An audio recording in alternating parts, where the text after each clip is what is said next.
ও মাই god, night রানার bowling নিয়ে কেমন মন্তব্য করল ওয়াসিম আকরাম। খেলোয়াড়ি জীবনে তিনি ছিলেন বিশ্বকাপন পেসার, সেই ওয়াসিম আকরাম এবার মুগ্ধন পেসারে বাংলাদেশি তারকা নাহিদ রানায়। তরুণ এই টাইগার পেসারের গতি নিয়ে মুগ্ধতা তো জানিয়েছেন কতবারই, এবার নাহিদের বুদ্ধিমত্তারও করেছেন প্রশংসা। ফিল্ডিং এ অধিনায়কের পাশাপাশি ভূমিকা থাকে বোলারদেরও। নাহিদ তার ওভারগুলো করার সময় ফিল্ডিং সেট আপে সামান্য কিছু পরিবর্তন এনে বোকা বানান ব্যাটারদের।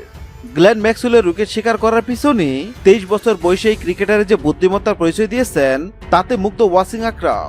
নাহিদকে উদাহরণ হিসেবে দেখিয়ে পাকিস্তানি কিংবদন্তি মনে করিয়ে দিয়েছেন স্কিলের পাশাপাশি ক্রিকেটে বিচক্ষণতা খুব প্রয়োজন। তিনি বলেন, পেস ইজ পেসিয়ার। নাহিদ রানা যেভাবে বল করেছে দেখে উপভোগ করেছি, কি গতি তার। ব্যাটারদের নাকার নিচু পানি খাওয়াচ্ছে, হোক সে টেল আন্ডার কিংবা মূল ব্যাটার। ফিল্ডিং সেটআপের ক্ষেত্রে কি ডিটেলস দেখেছেন, সে খুব বুদ্ধিমত্তার পরিচয় দিয়েছে। প্রেজেন্ট অফ মাইন্ড খুব ইম্পর্টেন্ট। নাহিদ পেশোয়ারকে ফাইনালে তোলার ক্ষেত্রে রেখেছিল বড় ভূমিকা। দলের মালিক তাই এক প্রকার বিসিবিকে অনুরোধ করেই তাকে উড়িয়ে নেন ফাইনালের জন্য। সেখানে গতি জট তোলা নাহিদ বিছিয়ে দেন জয়ের পথ। তার একের পর এক ছোড়া দ্রুত গতির বল ব্যাক আদায় ফেলেছে প্রতিপক্ষ হায়দ্রাবাদ কিংসম্যানের ব্যাটারদের। ওয়াসিম ম্যাচ চলাকালে নাহিদের বোলিং দেখে বলেন, পেসের ব্যাপারটা আসলে এরকমই, সে সব সময় ব্যাটারকে বিপদে ফেলেছে।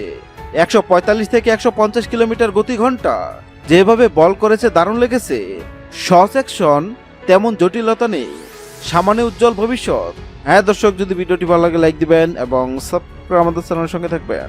ভিডিওটি দেখার জন্য আপনাকে অসংখ্য ধন্যবাদ।